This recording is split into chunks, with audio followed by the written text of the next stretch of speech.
सम्मानित भारत के असली मालिक, मूल निवासी, जिनको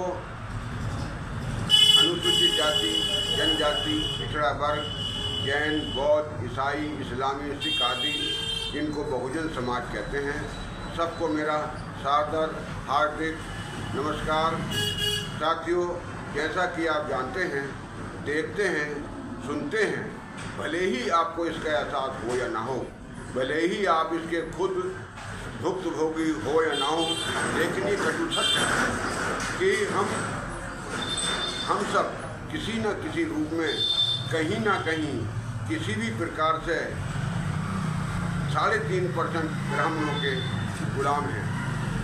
साथियों, इन्होंने झूठे वादे, झूठे आश्वासन और लालच देकर, डराकर, धमकाकर, बहकाकर, हमको बेवकूफ़ बनाकर देश की धन, धरती, शासन, प्रशासन, कुर्सी और व्यापार पर नाजायज कब्जा कर रखा है। और हम देश के असली मालिक, मूल निवासी, कई धर्म व संप्रदाय और 6,743 जातियों में बिखरे हुए हैं तथा आपस में ही लड़कर, आपस में ही एक दूसरे से नफरत कर अपना धन, समय और सम्मान का नुकसान कर रहे हैं। साथियों, आज देश में अनुसूचित जाति, जनजाति, पिछड़ा वर्ग, जैन, बौद्ध, ईसाई, इस्लामी, सिख आदि कोई भी सुरक्षित नहीं है। महिलाओं की दुर्गति हो रही है। सबके हक, अधिकार व सम्मान छीने जा रहे हैं। हम अपने अपने हकों व सम्मान की लड़ाई अकेले ही लड़ते हैं और असफल हो जाते हैं।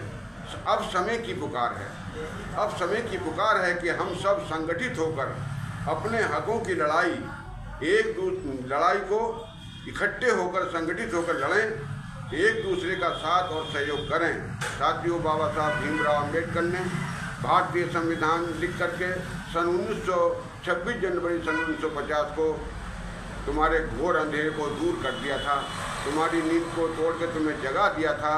तो साथियों, 26 जनवरी 1950 से पौड़ी फटी, निद्रा हटी, गायब अंधेरा हो गया। छोड़ दे अब आलस को बहुजन, अब सवेरा हो गया। साथियों, कौन है क्यों मौन तू, कुछ अपनी पहचान कर, अब हो जा संगठित और संघर्ष का आह्वान कर। साथियों, अधिकार न कोई देता है, न कोई उसे दिलाता है, अधिकार तो अपने बलबूते लड़ करके छीना जाता है। दूसरी बात, अधिकार छीनना भी आसान नहीं है, अधिकार छीनना भी आसान नहीं है ये मुकुट नुकीले कांटों का। अरे संघर्ष करे से मिलता है सौदानी मंडी हाटों का। साथियों,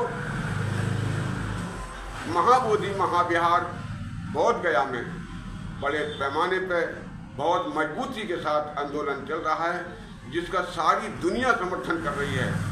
40-45 देशों के बुद्ध अनुयायी, बौद्ध भिक्षु वहाँ पहुँच चुके हैं और जो ना पहुँच पाए हैं वो अपने ही देश में, अपने ही प्रदेश में बड़े पैमाने पर धरना, प्रदर्शन, रैलियाँ करके उस आंदोलन का समर्थन कर रहे हैं।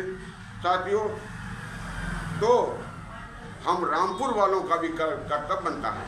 रामपुर में जितने अनुसूचित जाति के लोग हैं, जनजाति के, पिछड़े वर्ग के लोग हैं, जैन हैं, बौद्ध हैं, ईसाई हैं, इस्लामी हैं, सिख हैं, हमारा भी कर्तव्य बनता है कि हम उस आंदोलन को सहयोग करें और समर्थन करें। और फिर कभी किसी भी तरह के किसी की उसको समस्या हो, सबका आह्वान करें, सबको बुलाएं और सब मिल करके अपने सबके हकों अधिकारों की लड़ाई लड़ें। साथियों, 22 फरवरी 2025 परसों दिन शनिवार पड़ेगा, 10 बजे अम्बेडकर पार्क रामपुर में इकट्ठा होना है। आप सब लोग अपने अपने संगठनों के झंडा, डंडा, बैनर और बड़ी तादाद में लोगों को लेकर अम्बेडकर पार्क रामपुर में पहुँचें और वहाँ से कचहरी चलेंगे और कचहरी चल करके एसपी और डीएम को ज्ञापन देंगे और वो ज्ञापन देकर उस आंदोलन का समर्थन करेंगे। साथियों, इन्हीं शब्दों के साथ मैं आपसे पुनः अपील करता हूँ कि 22 फरवरी दिन शनिवार यानी परसों 10 बजे सभी लोग अपने अपने संगठनों के झंडा, डंडा, बैनर लेकर के अम्बेडकर पार्क पहुँचे और बड़े पैमाने पर कचहरी पहुँचेंगे, वहाँ ज्ञापन देकर के चले आएंगे। ये हमारा कर्तव्य बनता है और हमारी जिम्मेदारी बनती है।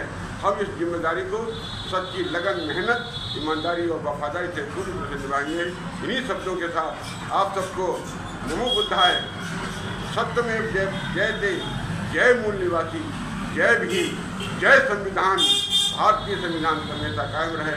नमस्कार।